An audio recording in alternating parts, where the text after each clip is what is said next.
What is up, everybody? Welcome back to The Real Down. It almost looks like a normal show this time. Yeah. Your host, Jimmy Skinner's back. Daddy G, new daddy. Yes, How are you sir. doing, new dad? Tired. Yeah. As expected. Uh, yeah, a little exhausted, but it's been a long couple days. But yeah, I'm dad now, so How does it feel any and different? I mean, obviously there's like a new person in the house, but like, has it fully hit you yet? Or you're just kind of like wake up every morning like, oh, son of a bitch. yeah, I think it's starting to hit me pretty good. I'm still waiting for that dad strength to start coming in though.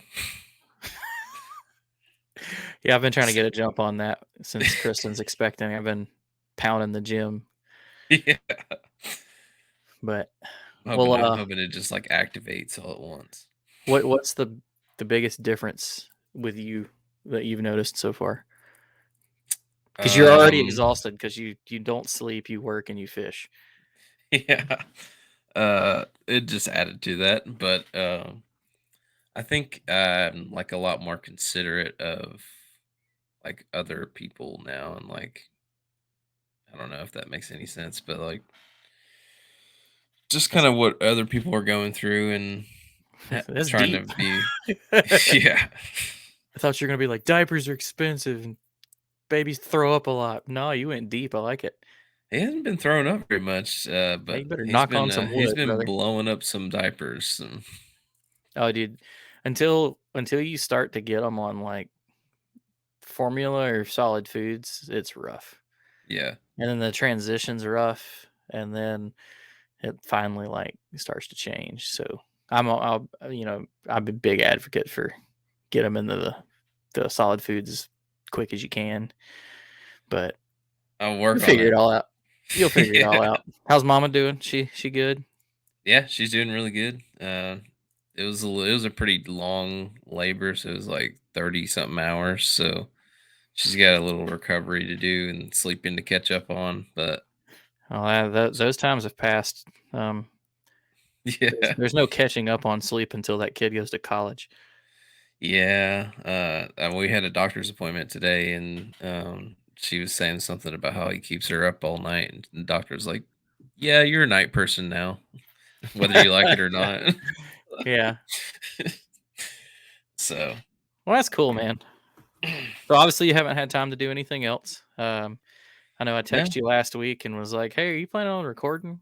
Since I was gonna be, I had a whole fiasco here with the tree and yeah.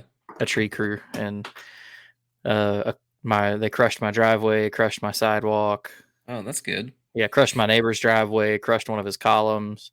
Good lord, Yeah, I just don't took even, everything out. buddy. I wasn't stressed. I was just like hot. But Yeah, they cleaned it all up. They fixed everything ish. I'll probably make it look a little better just because it's kind of how I do things. But yeah, I texted you last week and you were like, "Yeah, no, we're going to the hospital tonight," and I was like, "You still at work?" You were like, "Yeah."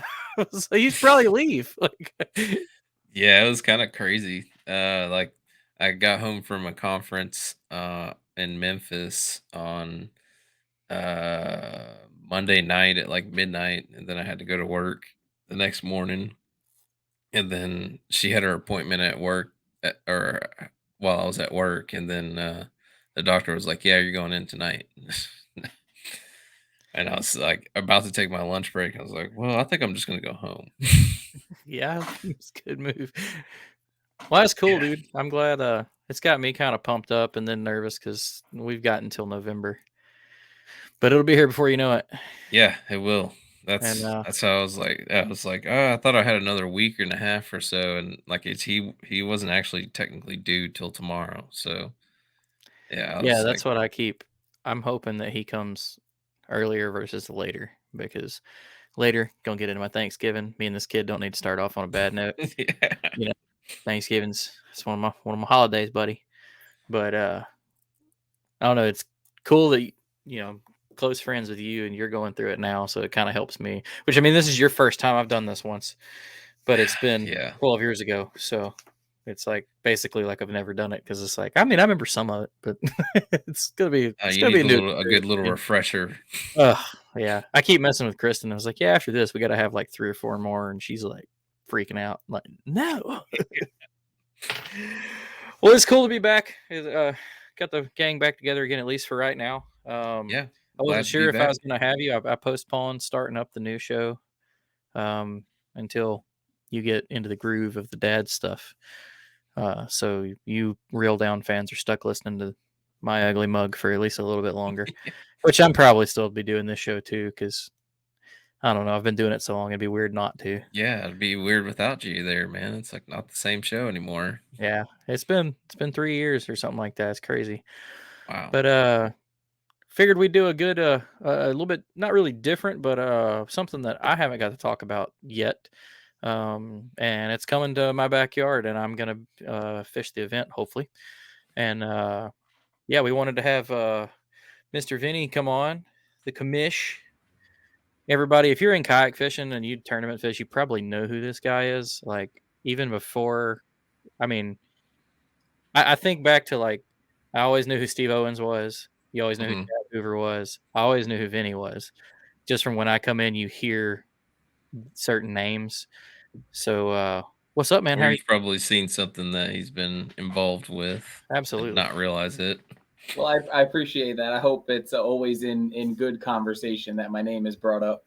But thanks Always, for yeah. having me. Appreciate it.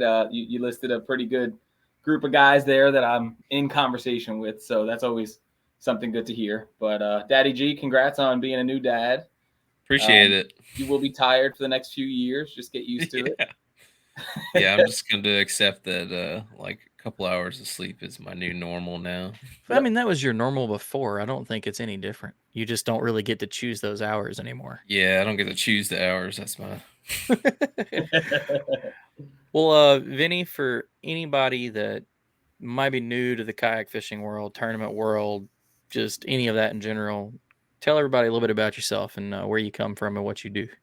So I represent the Carolinas. My club that I own here is called Queen City Kayak Bass Fishing. Charlotte is the Queen City. I actually live right below the border in South Carolina, a little town called Rock Hill. But I've been running Queen City Kayak Bass Fishing for 9 years. I've hosted who knows how many tournaments at this point, 500 tournaments or something crazy. wow. I've worked with Steve-O, who you've mentioned. I've worked with AJ. I work with a lot of smaller local trails here in the Carolinas. And 2 years ago now, I'm with Native Watercraft for a long, long time. And we decided to jump in the national scene with our own series. So I'm one of the founders slash directors of the Native No Limit series featuring the Big Bass Power Hour, which is what we're going to talk about tonight. But yeah, I've done. Yeah, I also fish, or I used to fish a lot more than I used to than I do now. But I've been on the national scene competing for a few years. I traveled with the Hobie Bass Open Series for 3 years straight, and a little bit before that, but really committed for 3 years. Got a few TOC Cups behind me, and so yeah, Sounds I'm all over awesome. the place. Oh, absolutely.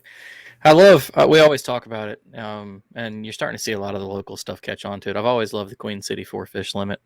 It's just like I don't know. It's a little I hate when different. everybody tries to be different, but I like when there's that first like person that's different. You know, that's it's Yeah, so it's original. And I remember when I first started doing this show and we do tournament recap. I remember like the first time I saw it was like it was like the winner was 77 inches, and I was like, well, that didn't sound that impressive. And then they were like, no, it's a 4 fish limit. And I was like, oh, that's cool. It's different. And now we yeah, got local clubs here in Alabama that do it. Like it's just it's really. catchy. Oh yeah, one of the clubs are trying to stand out from each other a little bit. A couple clubs do KI, some of them do Tourney X.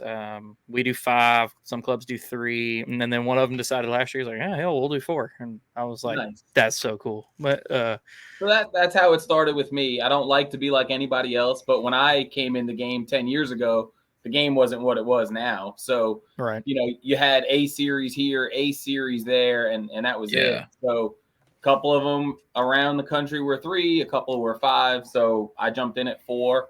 I get the question often, are you ever going to switch? And I don't really see a reason to. I think it's other than the people who don't know we're a 4-fish limit and judge our scores, like you just said, 75 inches. Yeah, well, if you have 75 inches, you probably go home with a couple grand. So, Yeah. but yeah, we like it, man. It's a good switch. I like it. It gets talked about a lot when the director meetings come up in the state every year and changes are proposed. For the longest time, 3 fish was like the standard because it gives your average Joe a chance to have like a freaky fish and a couple decent fish and get in the money. And then the 5 fish limit seemed like to be more for seasoned competitor. Or that's how it always was proposed. And then when 4 fish limit comes out, no one could tell you anything. They'd be like, what? Kind of an in between, like a happy medium between the two. Yeah. It's a good blend. It takes you to that. You need that 3-pound class, right? You don't need 3 5-pounders when you have a 3 fish limit. You don't need 5 2-pounders. You need a little bit of both. So those 3-pounders, 17 to 18-inch fish, depending on where you live, it makes for a fun day. And like I said, if it ain't broke, don't fix it. So we're gonna ride with it until. No, heck yeah. We don't have I'm gonna brag for a second, but like the last time I had a chance to fish right before my kid came, I had and it's like the best day I've ever had, and I had my 4 fish limit was 88 3/4 inches, like almost 90 inches. Yeah.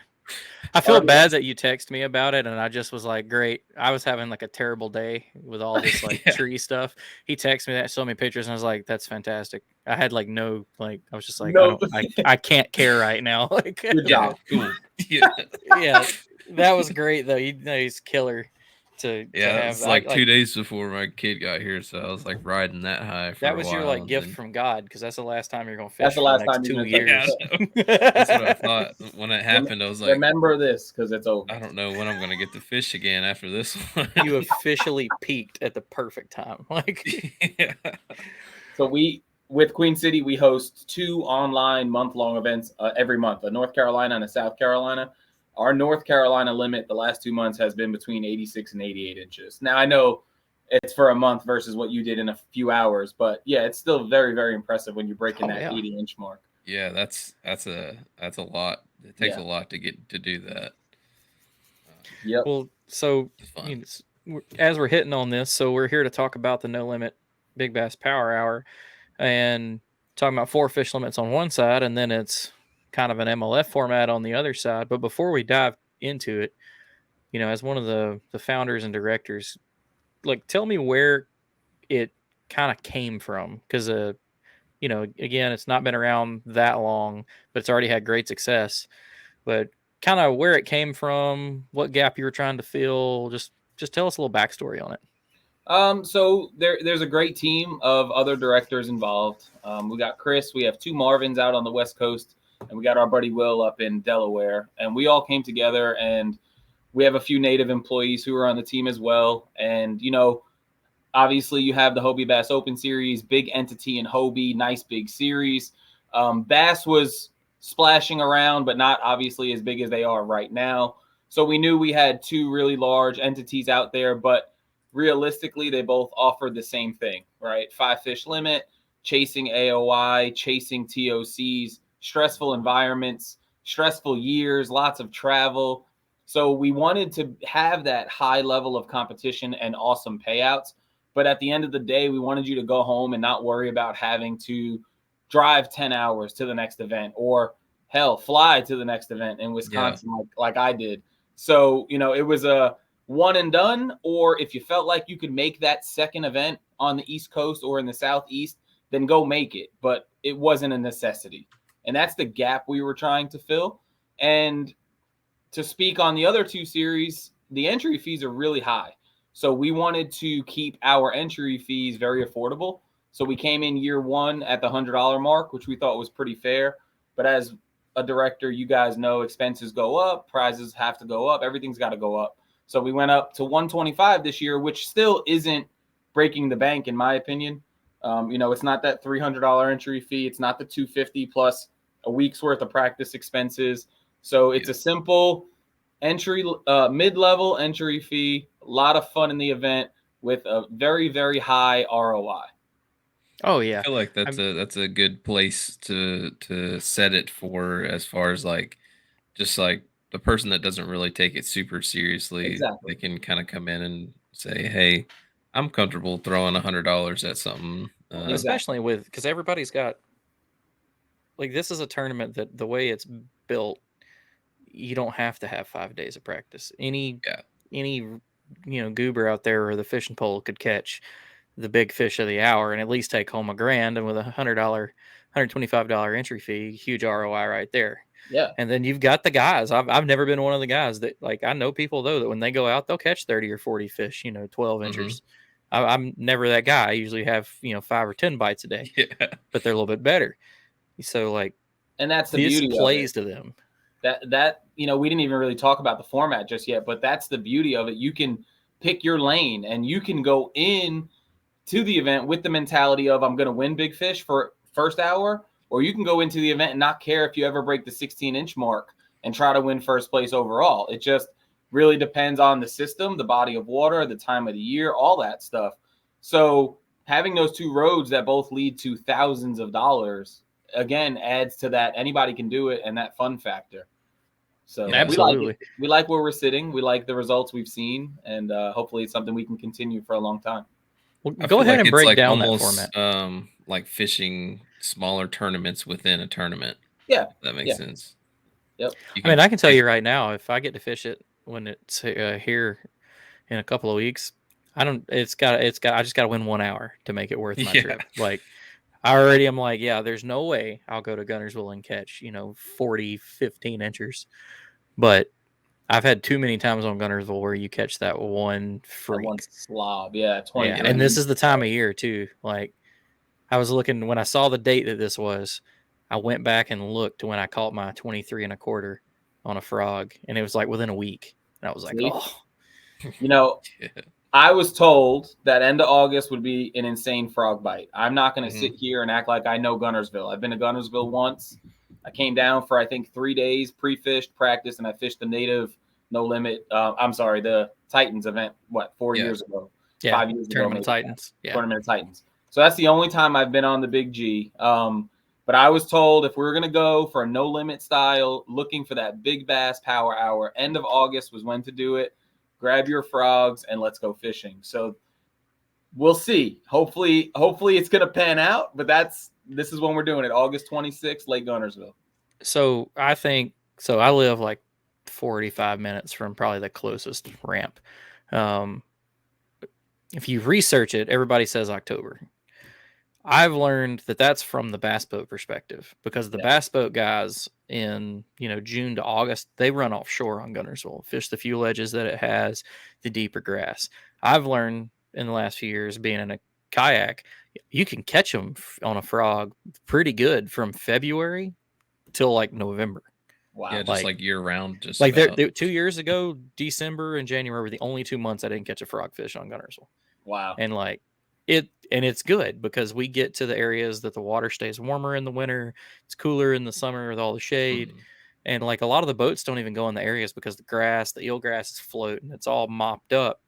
So I think this is a really good time. A lot of people seasoned on Guntersville, with 10, 15 years of experience, they always say September, October, that's when you got to be down there with the frog. No, August, September is key. Like, just stupid hot, miserable weather, and you'll just go in the middle of the slop and catch a donkey, and it'll be like there was a Tennessee Valley Kayak Anglers tournament there last weekend, and I think like 4 or 5 people caught over 90, and then like all the way down to 10th was like high 80s, and like most of those guys were fishing a frog. Like I know the top 3 were like for a fact. There's a lot of good frog fishing that time of year. And all over the lake. Like, it's one of the few things that just works just about everywhere out there.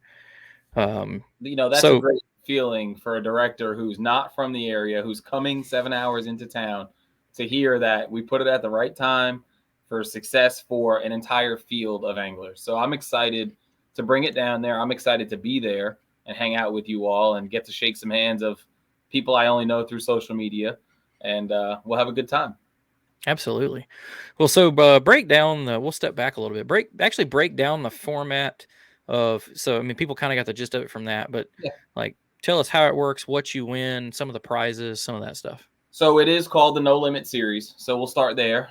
It is a no limit event. Any fish 14 inches and up will be counted towards your score for the end of the day. Mhm. If you are looking at Tourney X once the tournament is over, or right before we shut off the total leaderboard, you're only going to see 17 fish shown, but we will accept as many 14 inches and up that you catch towards your total score. There will be a payout based on overall standings at the end of the day. I think I have that graphic, or you might have that graphic. I've got it right here. So, Ooh, wrong button. if we let's just use the 125 mark, because I think that's pretty realistic. I think that's actually probably under what I want to see, but if we hit the 125 anglers for that no limit payout, if you're first place, you're going to go home with $1,500. Second place, you're still going home with $1,000. Third, $800. And keep in mind, it's only cost you $125 at this point. And realistically, usually if you're sitting at the top of the no limit standings, you've actually had a shot to win an hour as well. Yeah. So when we talk about winning the hour, your longest bass each hour is going to be worth $1,000. So let's say I have the launch time here. I think we're launching at 6. So launch is 5, lines in at 5:30. So between 5:30 and 6:30, if you catch a 24 incher, you're going to win $1,000. You know, if you're a big bass for that hour, you're going to win $1,000 for that hour, plus already have a jump on your no limit standings. And this year, Native was amazing in going out and picking up some awesome sponsors. So we have added money and added prizes for each hour of the event this year, which is brand new. That's cool. Yeah, So here, I'll reshare that. I didn't see that, but there we go. I can, so I have it here. I can run through it if you don't have that graphic. I got it pulled up. Sweet. So what about like if you're in an hour and you get like second place big fish in an hour? That doesn't, you don't get anything. High five. So here's a legitimate question, and I'll come back to this screen here in just a second. So is it based off the timestamp of the photo, or if I catch, let's say I catch a 22 at 8:30, but there's a guy that's already got a 23 posted, can I hold that over for an hour? So a couple things. So no, it's by time captured, number one. Damn. So it's when you take your picture. Number two, you're not going to know who has what, because we're going to shut the leaderboard. So you're going to see the leaderboard is going to start off to discourage exactly what you just said. We don't want that happening, right? We don't want me catching a fish at 7:59 a.m., looking at the leaderboard, see I'm going to lose by a quarter inch, hang on to it for a few minutes, and then sub it for the next hour. So the leaderboard is going to start completely off in the morning. About an hour and a half, 2 hours, depending on how the bite's going, we're going to turn the leaderboard on Tourney X, but it's going to be a modified leaderboard. You're going to see totals, but you're not going to see breakdown of fish. So Jimmy is in first place with 350 inches, but we don't have any idea if that's 2 bass or 50 bass. I hope it's 2 bass, 350 inches. That would be pretty awesome. Hanging them up after that, buddy. I caught a whale. Yeah, so we don't want anybody trying to sandbag. You know, if you catch a fish with 1 minute remaining in the hour and you want to risk it, you know, I'm not telling you to do it, but you're gambling either way, because you don't know. We've had 17-inch fish win hours. So you catch that mid-range big fish, right? That 19 3/4, you know, is it going to win an hour? Or should I put it in right now, or should I wait for the next hour and take the lead? That's part of the game plan. We don't encourage anybody holding fish, and that's why we shut the board. But it's part of the game. It's part of the game. So, that's cool. No, I like that. It kind of takes the strategy out of it. Yeah. I don't know. It makes it more fun. It's like, you have literally no clue. You mean, you know how good you're doing, but you have zero clue what's happening elsewhere, basically, other than, you know, oh, this guy's already caught 200 inches. Wonder how he got there.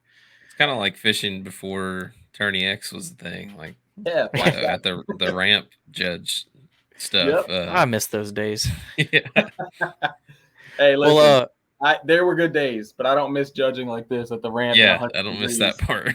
So, that did suck. Yeah. Having to look at 50 different people's phones.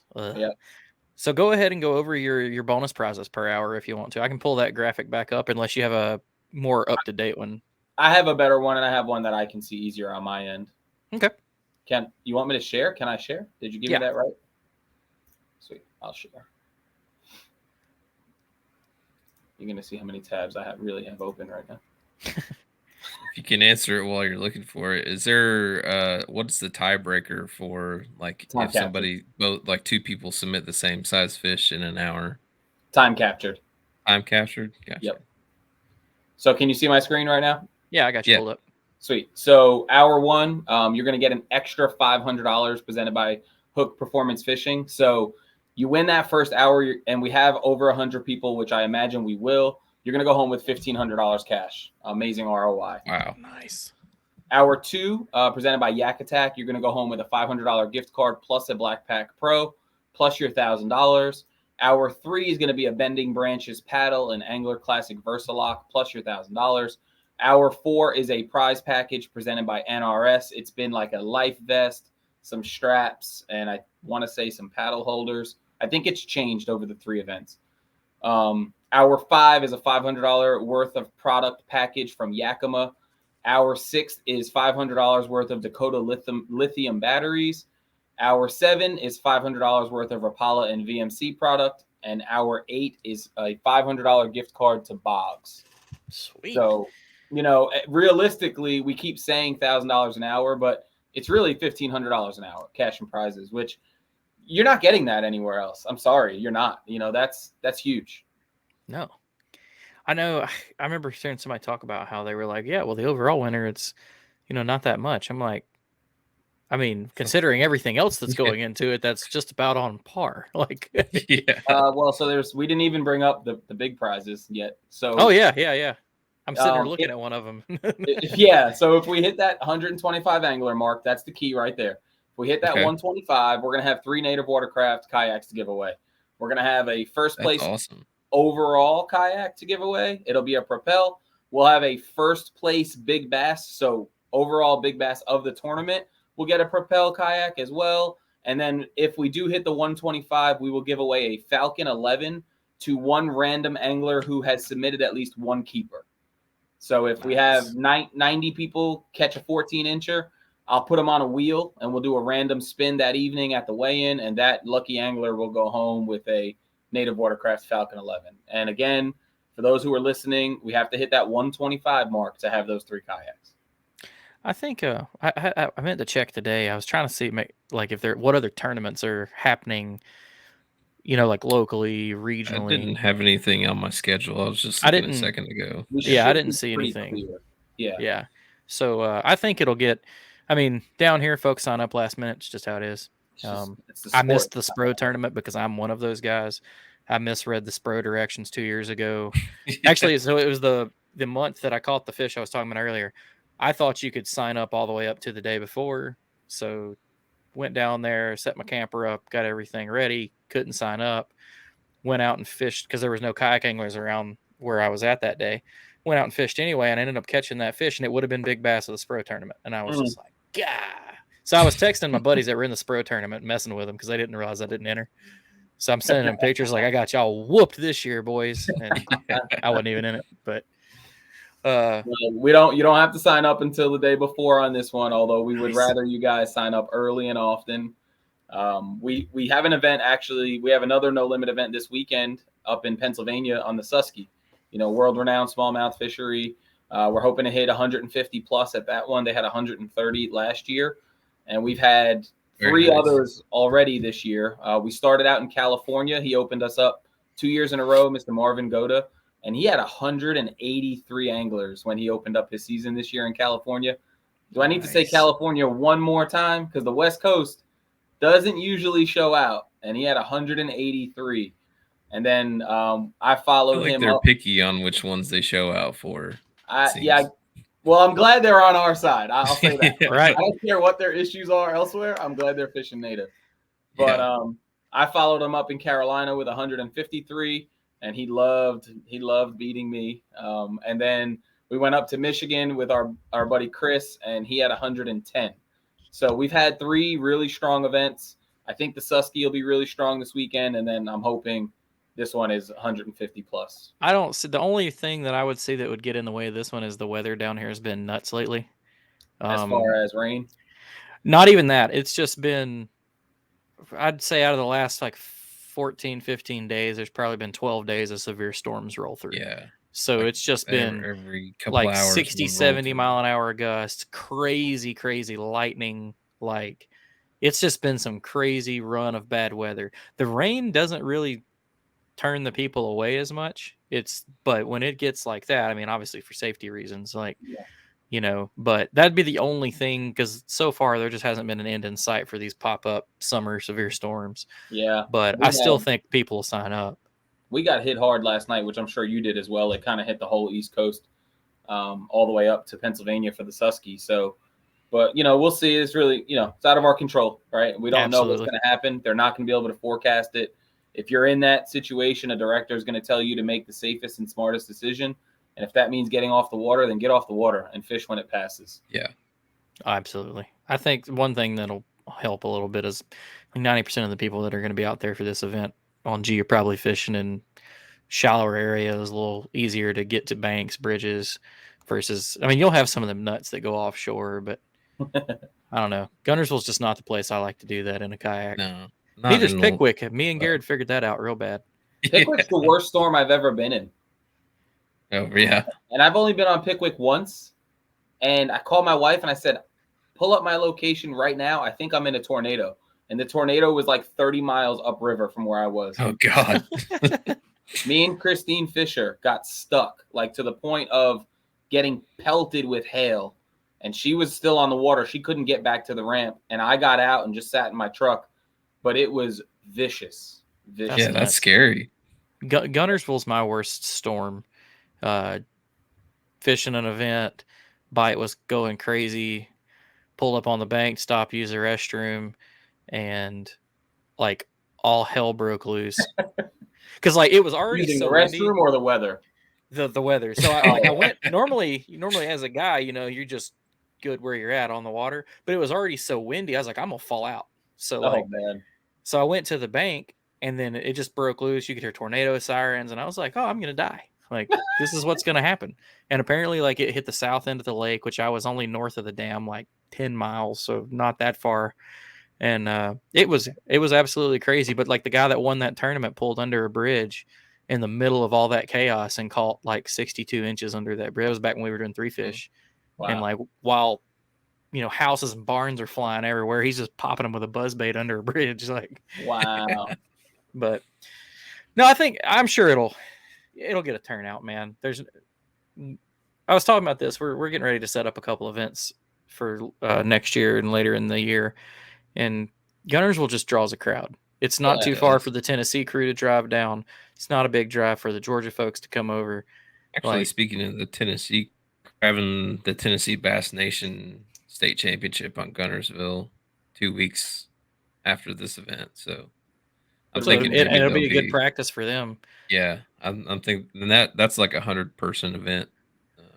So well, Joe's been spreading the word down there with all the local clubs. I know there was one local club who has an event that day that made it very clear they weren't going to move their event for this event. So I don't know how many they'll pull, but I know, if those guys want to come fish for $1,500 an hour, they'll come fish.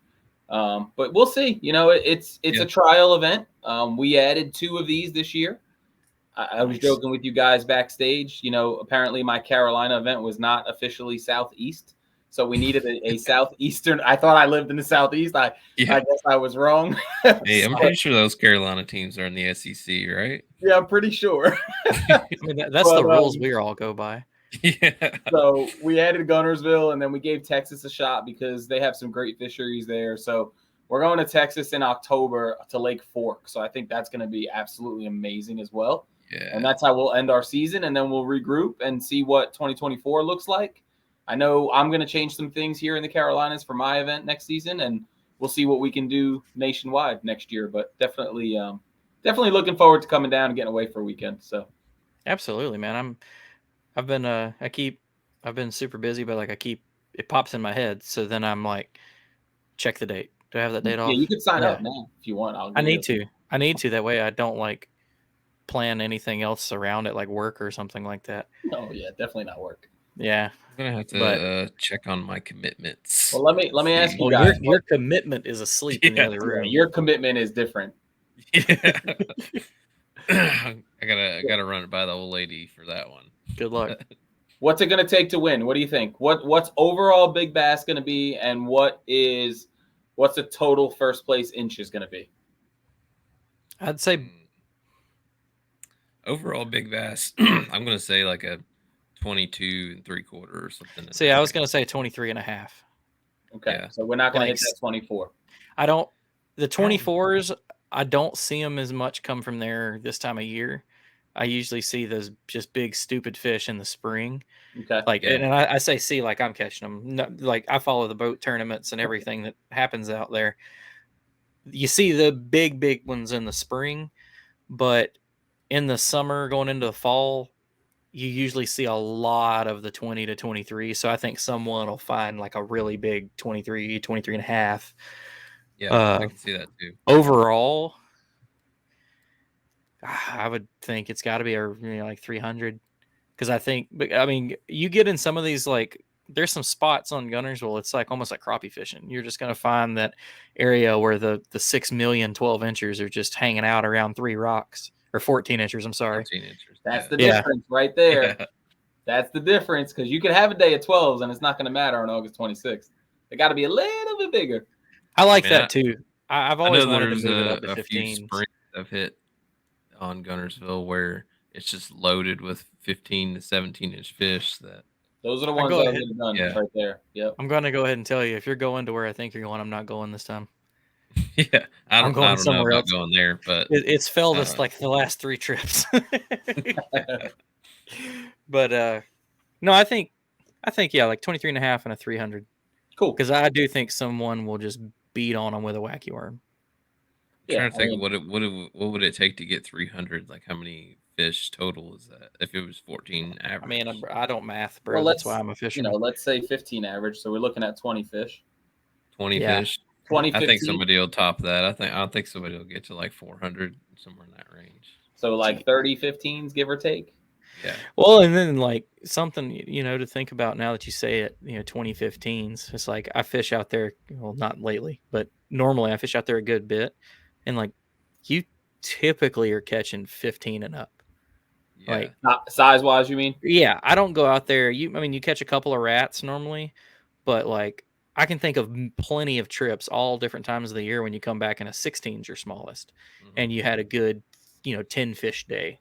So there's a couple places where you can get into like schools of spotted bass and just catch them like one after the other. And that might be for people listening. I honestly think that might be the play. Yeah. Like if you're looking to win an hour, Yeah.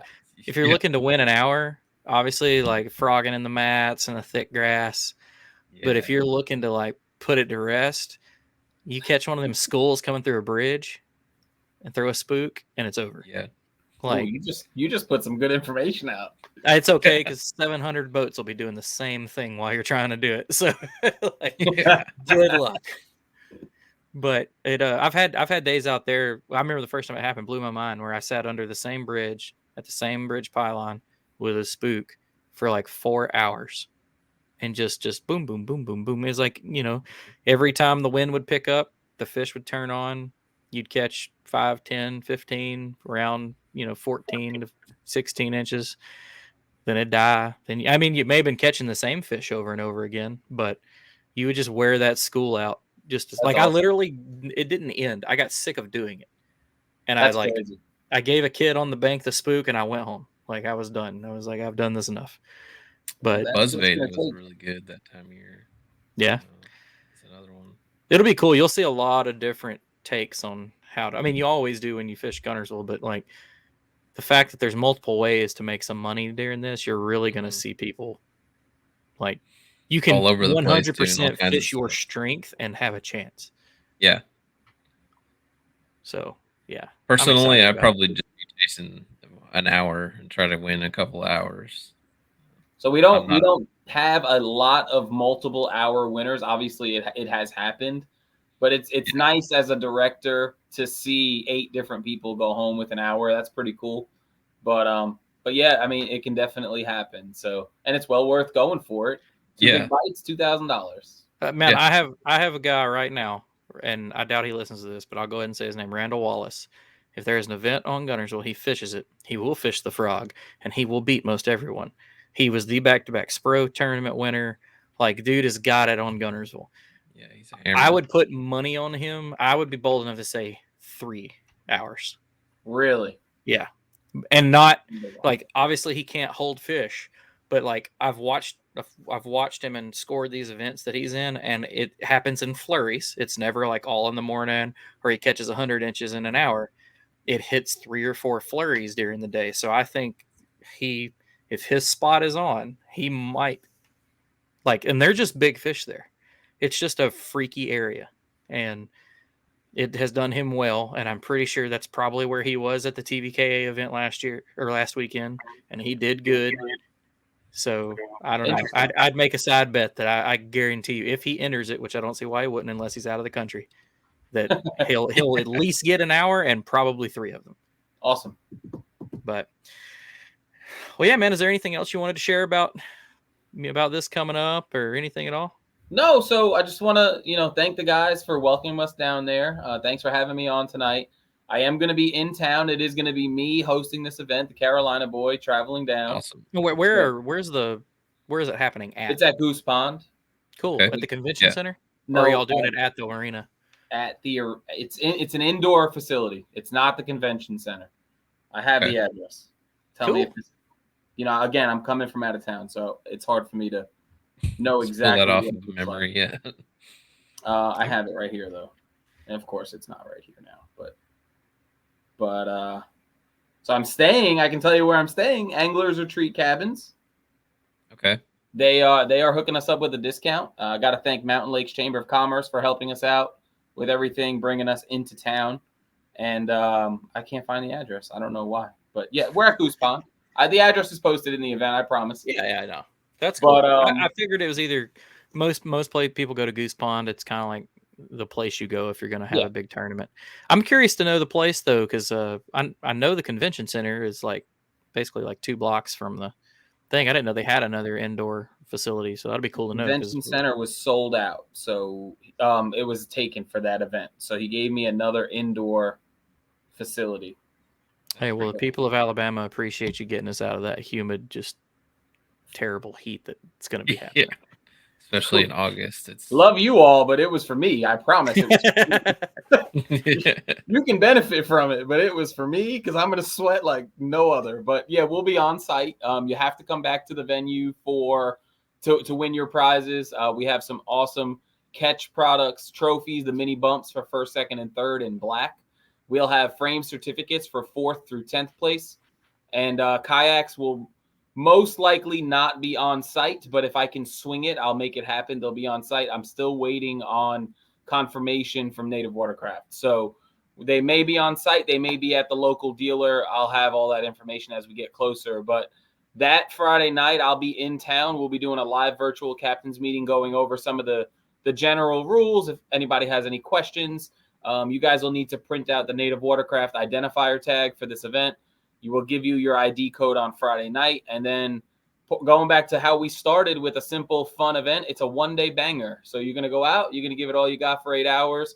We're going to come back, we're going to reconvene, we're going to hang out, and then you guys are going to head home. So pretty simple. Yeah. Heck yeah, man. I like it. Yeah, like the 1-day one's a lot easier to convince the wife than a 2-day. I'm still not hopeful for you coming, Garrett, but good luck, brother. It's going to take a miracle. That's what it is. A miracle. The way you do it is you'd be like, you know what? I think it's a good time that your mom comes in town and gets to spend time with you and the baby. Oh, and yeah. Just luckily, her mom and my mom both live like within 30 minutes of us. So you got it out. You can do it. Nice. Well, Vinny, man, it was great to have you on, and hope to have you back on. I know we've got another show getting ready to fire up another segment that's all about tournament directors. So I'm sure those guys will have you back on the Paddle and Fin Network to talk to you about that. And we shout out the Queen City Club all the time in our recap, and I've had those guys on a few different times. And thank you. But it was good to finally get to talk to you. I think I've got to talk to you maybe one other time a few years back. I can't even remember, but yeah, I'm not sure. I've done Paddle and Fin with Daniel Perry, I believe. And I think I was on that one because that was when he was hosting this show. Yes. Yeah. And I may have been on that one, but I can't remember. But was good to have you for sure and shine some light on this. I'm excited about it. I think it's going to be a good time, and See if you hopefully can, I get to hang out with you on stage and you hand me $1,000 check. Regardless, come shake a hand on Friday. Oh no, Yes, sir. Saturday afternoon. See if sure. you can convince Native to bring down a couple Titan X's to show Yeah, off. good luck. Listen, Yeah. I'm first on the order list. Okay, so Man, I don't have mine. You're not getting yours. man, I told my shop owner today. I was like, he's like, how was it? And I was like, with the first one that's because they've already made their order apparently. Yeah. And I told him I was like, first one rolls in the door. I don't care what color it is. It's mine. Like I Well, that's awesome don't to care. hear. Old. So the team that the team of directors behind the No Limit series is essentially the same team that designed that boat. So Very nice. Appreciate your support. I was lucky enough to be part of that design team. It was awesome to be a part of it. While we were building it, I was like, yeah, I'm probably not going to get this boat. I don't think I need it.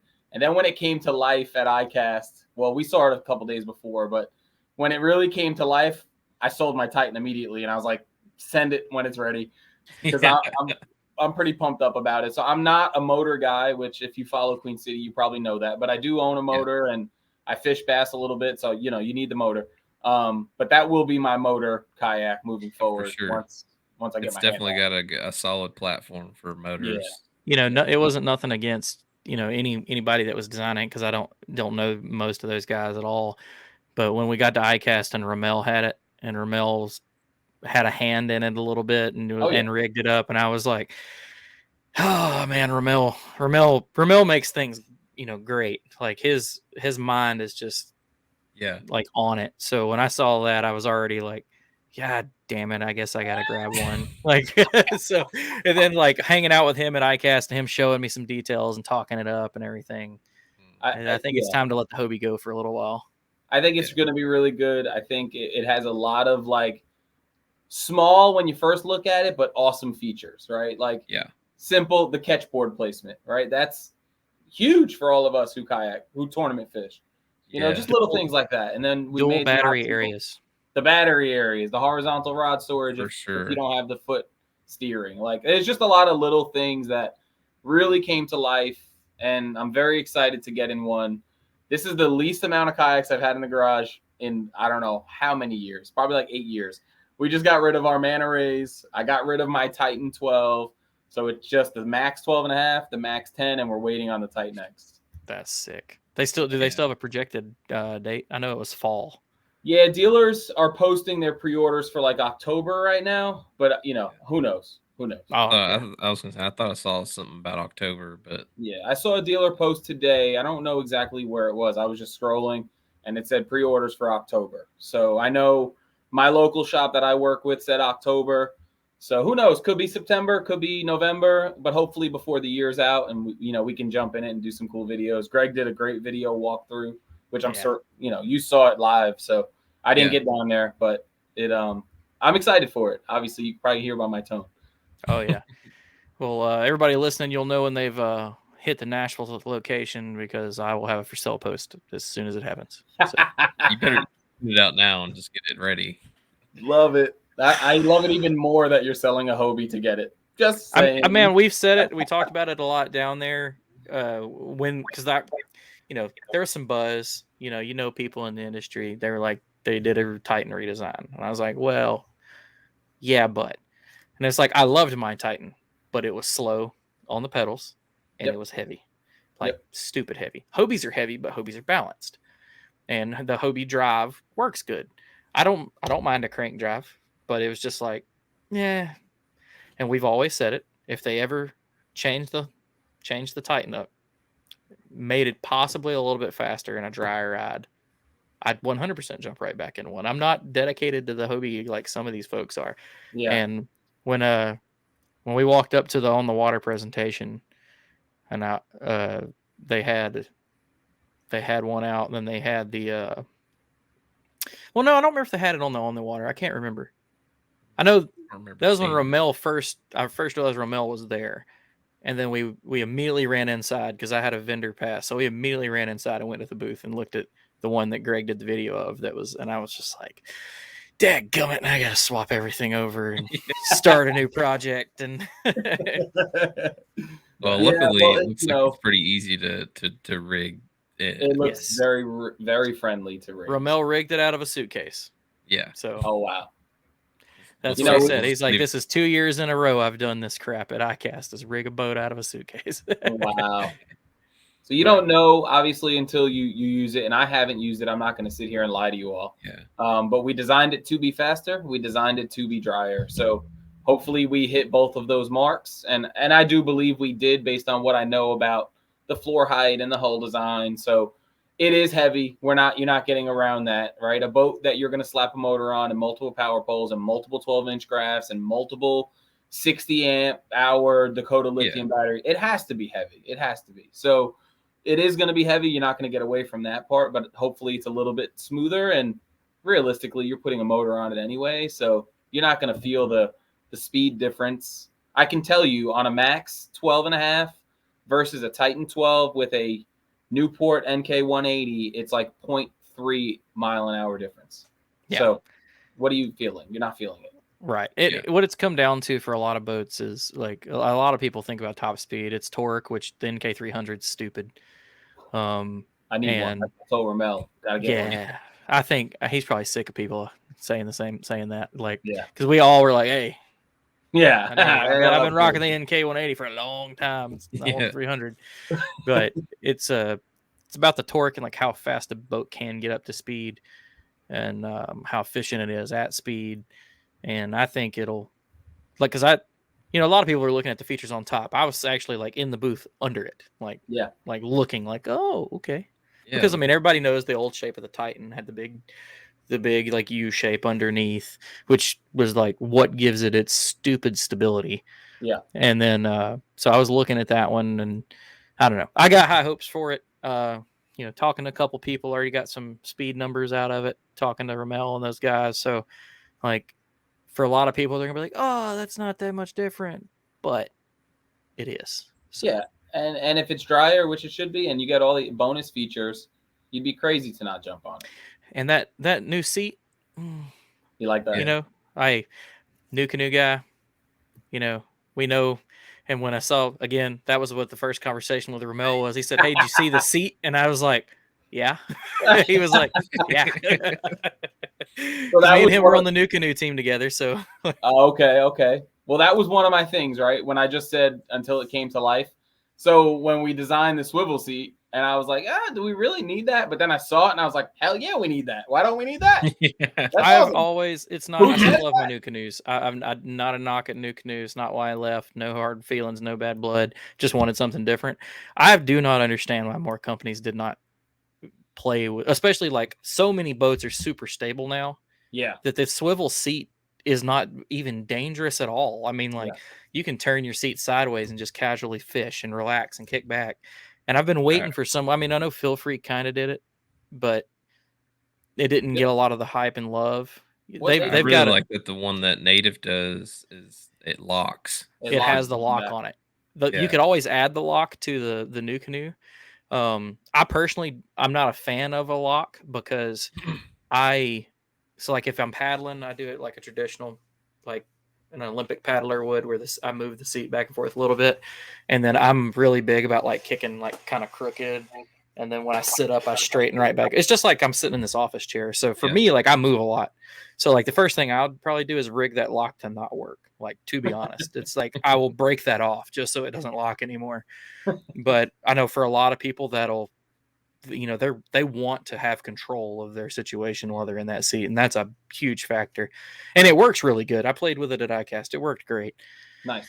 And yeah, it's a great boat, man. I think Native's going to hit it out of the park with that. So props to all y'all that had a hand in it. I'm excited. I've been waiting for it. Slayer Max was cool, but Titan was, my jam. I've been waiting for a Titan update. Yeah. The only, I ran the Titan for, I think, 2 straight seasons. But when I started running with the Hobie Bass Open Series and I needed that speed in a man-powered setup, I had to go with the Max. And the Max is great, don't get me wrong, but there's just something about that Titan platform that you just can't compete with. You can't compete with. When you can put your foot up on the edge and flip a jig just like you're standing on the front of a 21-foot, fiberglass bass boat, you just love that feeling. So he and I've got a buddy, Chris. Chris had like 3 or 4 inch risers on his Titan seat, and he would stand in the seat and flip. and like he'd spin around in the seat standing in it. Like the boat's stable. Like I used to do. I'm about like 6 inches taller than Chris, and I used to do the same thing. Yeah. What are you, like 6'2"?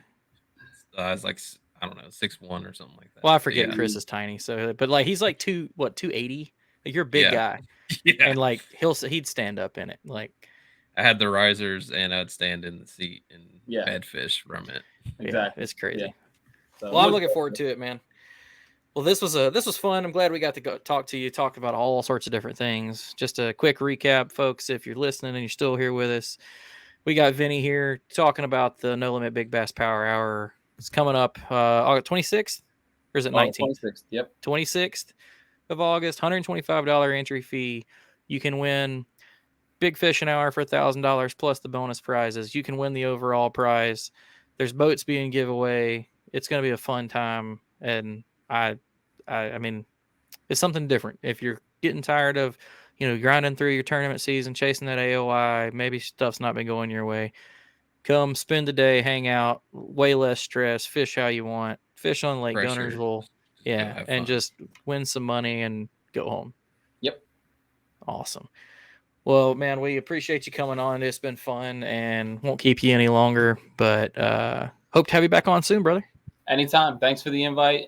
Congrats on the new baby again, and we'll chat soon, appreciate guys. it. All right. Appreciate it. Hope to see you down there. Sounds good. Yeah. Awesome. Now I'm fired up to fish. I knew if I hadn't had the grind to go fish lately, just because it's like work, side work, side work. I'm just tired. I want to go every day right now. Oh, I bet. But I knew if I got to hit up a podcast, it'd fire me back up a little bit. Like I almost went fishing the other day and was getting my gear together and realized that somehow, even though I did not fish at ICAST, I lost a reel in that trip because I had a loose Corrado greenie that I grabbed before I left for my backup rod in case we went throwing big swim baits. Yeah. I have no clue where that reel is. I have torn my truck apart. I have torn my house apart. I have asked everybody we went with. My guess is that one morning I may have opened the passenger door. It may have fell out. I may have never heard it. Yeah, and that sucks because it was a real Corrado greenie that I got for nothing, and it's gone. Dang. So yeah, that would hurt. I'm mad. Well, but I'm about to order a new reel because I also lost my watch charger while I was down there. And I was telling my wife, I was making a joke, and I was like, as soon as I buy one, I'll find the damn thing. I literally X'd out my Amazon order after buying it, looked down, and it was around the leg of my office chair. Yeah, maybe that'll happen if you order. Yeah, that's what. So I'm going to buy a new reel, and then maybe this reel pops back up. Because I would much rather have that greenie than the Corrado MGL that I'm about to order. Like, no offense to the Corrado MGL. It's a great reel. I want my greenie back. Like, man, I got one of those new Bates Hundo reels. And it's too bad you can't use it. I used it the other day. Oh, I thought you meant like you recent, like just I used it that trip that I went out. Yeah, dude, first two fish on it was 2 21.5s back to back. Nice. What's the price point on that one? $375. Say it quietly so your wife doesn't hear you. Yeah. But yeah, it's an awesome reel, dude. It's super light. Like the combo that I got it on right now is like 9 and 9.4 ounces. With that like the whole thing? Yeah, the whole thing. Well, I mean, that's not counting the line and all that, but right. The rod and reel is 9.4 ounces. Jesus. Yeah, it feels like a feather in your hand. That's just like we've said it on here before, and I can't wait to get into stuff like this when I fire up the gear review show. I'm not looking for that. Like, when I grab one, I immediately know how, like, wow, this is quality. Yeah. This is lightweight. But that's just like, I like a little weight in my hand. Like, I like to have that little bit of beef in my palm. Like, I want it to be balanced, but like, I don't know. Some guys are chasing that way, but now I'm starting to lean towards like, I really like this light setup because it just feels comfortable and easy to throw all day. And as some of the guys, like, I have more like that caveman, like, I don't know, like Viking like thing where it's like I need something heavy, manly. Yeah. That's just kind of how I am. Like I don't like a small hammer. I want a big hammer. I want to It feels like like you're gonna break it or something. I think yeah, that's and I part of think the that's what spot. like I used. Like I've used I couldn't tell you because I don't know the Loomises that well, but I used Yeah. a really nice light Loomis combo with a lightweight dial on it one time, and like me trying to like whip it and like loop cast it like I do, Mhm. I feel like I was gonna sling the tip off of it. Like if I mess up and just touch something wrong, I'm gonna shatter this rod. And I don't Yeah. know, that just like scares me. And then like Well, Gary Dobbins talks about like with his blanks, it's like the more money you spend, the lighter it gets. The more feel it has, but the more fragile it is. yeah. So that's where like his middle of the range rods have been the Well, staple that's the because he gets thing. so much This sensitivity. this rod it's on, it's the new Trica series rods, the 3X series, Yeah, which are retailing for 200 a piece, so they're cheaper than which is that's a good price. yeah, and it's like a super light Does it have the and echo it chamber in it? no, it's a little different. The blank goes all the way through the end on these, That's cool. but it's still a super lightweight rod, and it has a split grip handle instead of the full grip, Oh, I love split which grips. I think that the way that they did the split grip is I like it better than the full grip. It's really comfortable. So Heck yeah. If y'all yeah, don't know I'm what we're excited talking about that about, go combo. check out our previous episode where me and G talked about the Trica rods. It was a Trica and Yoziri episode. Mhm. And I'll give a quick shout out to my boy Andrew Hayes over at the Tackle Talk podcast. I was listening to his like 2.5 hour show on his iCast coverage. Yeah, Go check out the new stuff Fenwick's doing. Fenwick yeah, Fenwick dropped 200, I think, and 44 new rods at iCast. 244. Yes, they have Holy been crap! working on a complete company redo of all of their rod series, and they saved every bit of it for iCast this year, and they released every single one of them at iCast. Wow, I think it I was knew they either had 4 or 6 series and 244 blanks. that's a It was lot. stupid. And then he got their rod designer on his podcast and talked with him, and like Hmm. again, Fenwick in the 80s and 90s was what you wanted. And Yeah, then it's kind of blurred out. Well, they have taken a step because Pure Fish, I think it's Pure Fishing. yeah, Yeah, Pure with Fishing. Berkeley and all those Yeah, companies. Avid, yeah, they'd wanted to re-up Fenwick and like just revamp it, and they did it. And some of them rods, I mean, some of them are stupid Hmm. priced, like high, but they're stupid high end. But he goes into detail about like why this, $200 to $300 rod that's the same specs as the higher series, but maybe a different blank or a different reel seat, why you could get away with it for this. It's a really good episode. If Yeah, that's really you cool. like Gear Talk, go listen to Tackle Talk podcast, go to his iCast one. And I think it's about 45 minutes to an hour into it. Check out him talking with the rod designer with Fenwick. He's got some talk about the new Shimano reels in there, the new I think it's the new $900 Shimano or Poison Adrena or whatever. Wow. Yeah, it's a stupid priced rod. You won't see me using it. No. First thing I do is close it in my door. Yeah. For $900, it better kick my door in. Yeah. That's what I like about these. That's new series of the Triker ones. Or I feel comfortable beating them up if I have to. Uh, Yeah. I'd like rather not, but I do beat up all my stuff. That's, So kayak fishing's rough on rods. That's one thing I like about the Dobbins is like, I broke plenty of them, but it's, I've had a handful of them. That was where I bought them from because they all broke in the same exact place. mm, I snatched guides off like nobody's business. yeah, And it's not how witness he that puts them in. firsthand. Yeah, Yeah. shut up. That was Yeah. bad, dude. I lost a rod.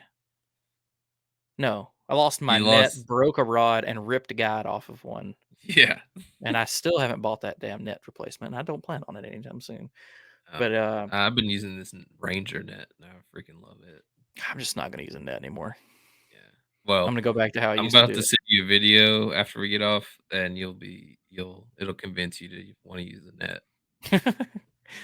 Well, Mm, before we get out of yeah. here, let's knock out this tournament recap. I got Oh got yeah, a yeah. quite I a forgot we few. had that. Yeah. So here we go. First up, the Foothill Kayak Anglers on Lake Norman in North Carolina. 52 anglers, 3 fish limit. First place, Cameron Saxon with 53 3/4. Second place, Bobby Bowers with 53 1/2. And third place, Ryan Brenneman with 53. So really tight finish there. Less than an inch for first through third.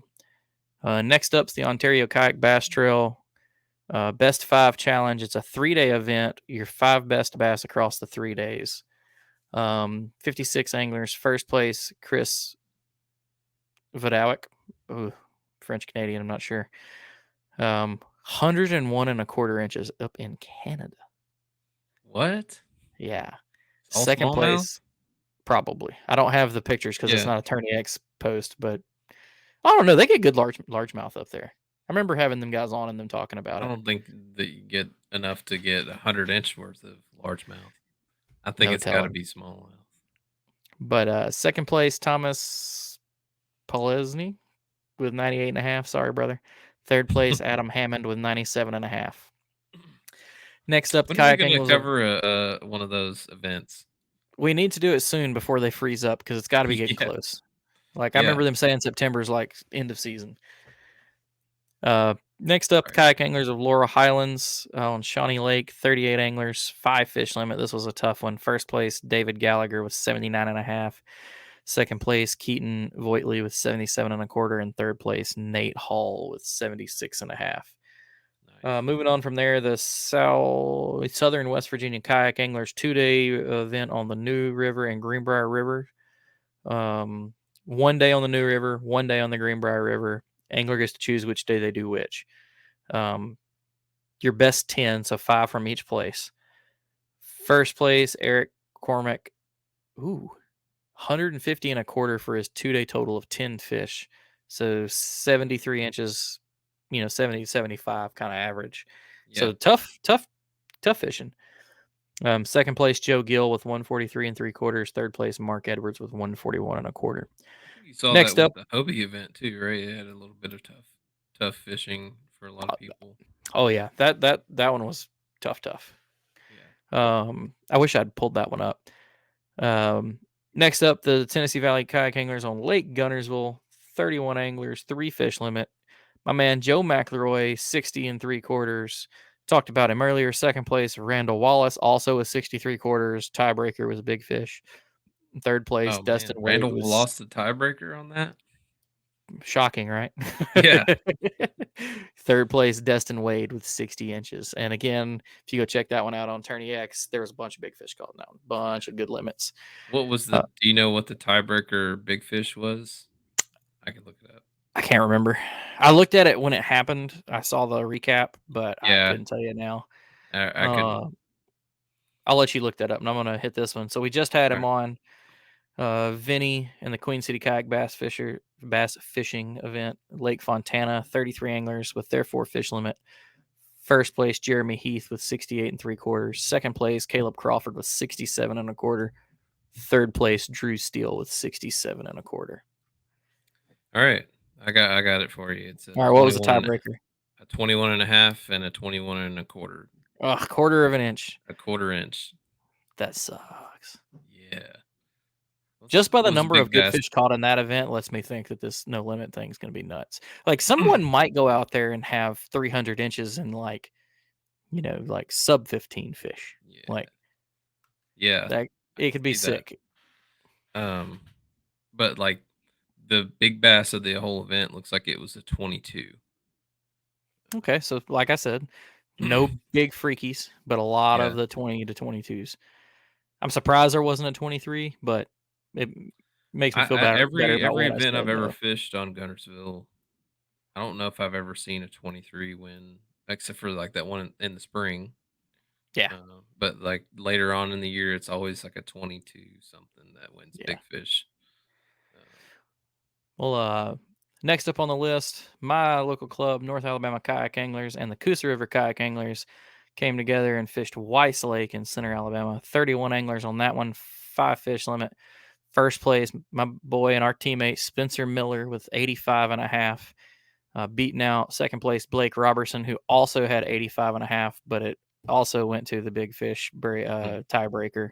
And I think Spencer had him by a quarter of an inch. kind of nuts. crazy. And then Yeah. third place, David Mayfield was 79.5. And it's pretty cool. So those three guys after this event, AOI comes up and they are second, fourth, and fifth in AOI, I think, or second, third, and fourth. So top three finishing right there, and it's running down the AOI race. So it's kind of cool. Next up, the kayak anglers of Missouri on Bull Shoals, and obviously in Missouri. There you go, dummy. 31 anglers. First place, Lyle Dube with 87 3/4. Second place, Tommy Probst with 83 1/4. And then a huge fall off to third place with John Stickley with 69.5. So it must have been some tough fishing. Next up, the Minyak Elite Trail Stop Twin City Smackdown. A bunch of bodies of water eligible in this one. Co-event with the Slay Nation folks. 40 anglers. First place, Kyle Zhang with 97.5. Second place, Chiming Vang with 94. I'm struggling. Third place, Jake Kaiser with 93.5. Having a stroke on camera. Yeah. Next up, the Sticks Nebraska Kayak Series on Lake Wanahoo. 26 anglers. First place, Andy Moore with 81 inches. Second place, Sam Kennett with 79 1/4. Third place, Chris Longshore with 72.5. Next up from there, Minnesota Kayak Fishing Association Monster Toad Kayak Bass Fishing Tournament.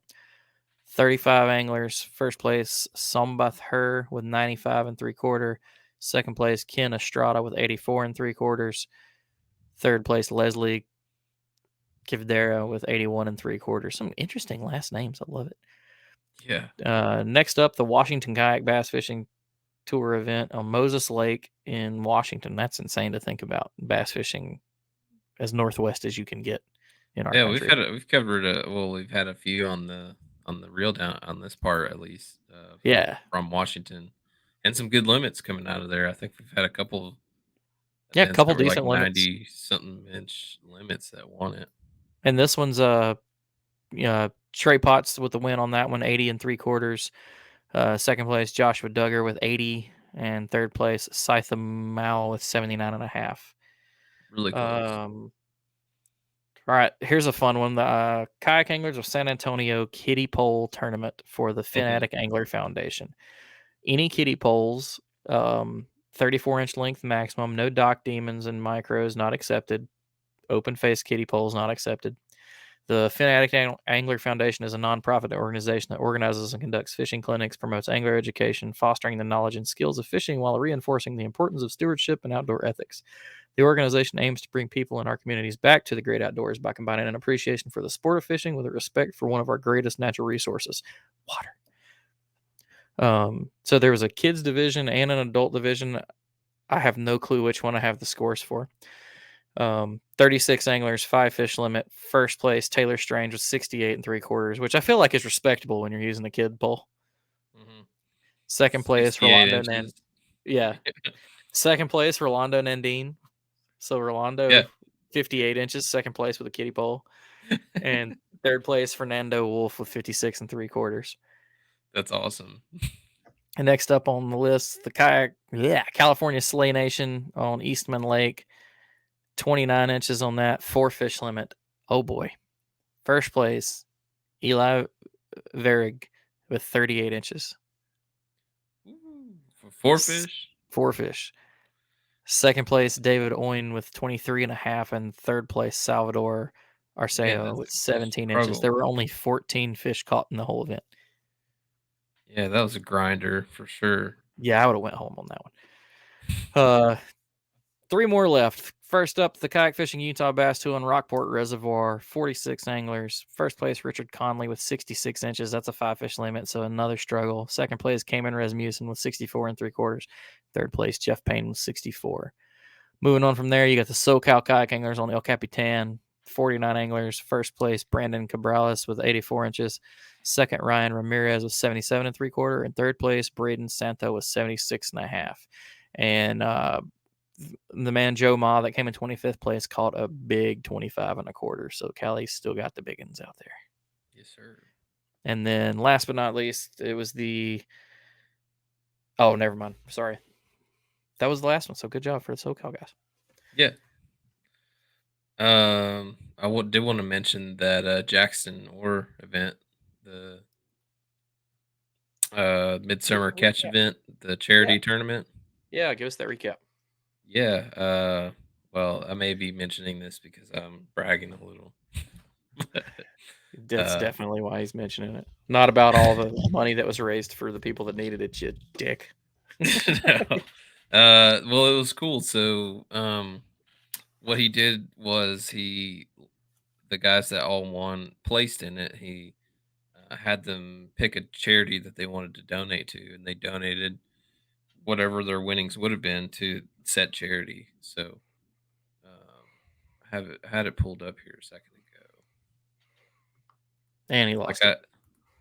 Yeah. I had done Heroes on the Water for mine because I was kind of stressed. He was asking me this in the middle of labor, so I apologize. I can't believe you were on your phone. Well, we had a lot of downtime in between doctors and nurses running in and stuff. So, yeah, I was like, all right, well, I'll just do this one. But yeah, so like the top 5 all picked a charity that they wanted to donate to. They had Madison Brown charity, $700 for first place. That was Derek Miller with 112.5 inches. Yeah. monster Slamming on him. And then second And this was a place- month long, just so everybody knows. So that guy probably caught all that in a month. No, I think it was only 3 days, right? Oh no, Yeah. that is right. Yeah, it was 3 days. Yeah, it was the 28th. So that's still through the impressive 30th. then. That's still stupid impressive. Yeah. I was like, dang, I don't know if anybody's going to catch. I looked at that. I think he caught it on Friday because it opened on Friday. It was Friday, Saturday, and Sunday, the last weekend of the. Man, I don't know if anybody's going to catch that. Like, I'll go out and try. So the next morning, I went out Saturday morning and I caught 103 inches. I was like, dude, I was like, I'm going to give this guy a run for his money. But I think it was 103 inches with a 14.5 in my limit. So I was one good fish from catching him. At least being in the ballpark. Yeah. But still 112.5 inches is insane. And I don't know where he's from or where. I'm going to take a bet and say Texas. Texas. Actually, yeah, I think he is. I think I looked him up later. I was like, I wanted some curious.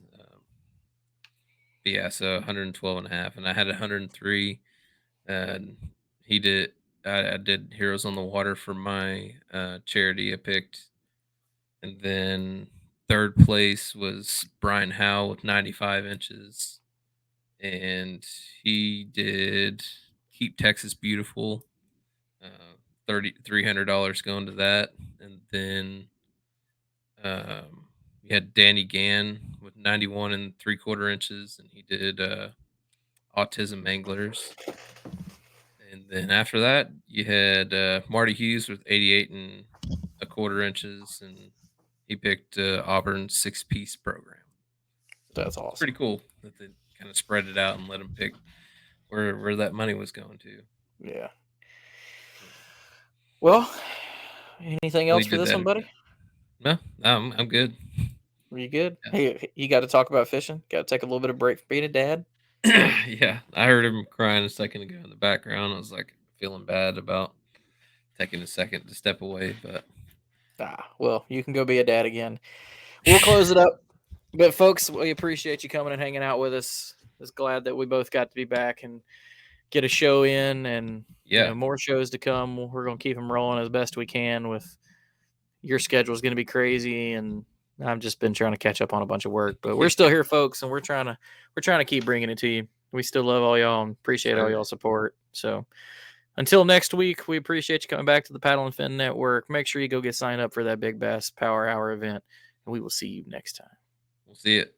Peace.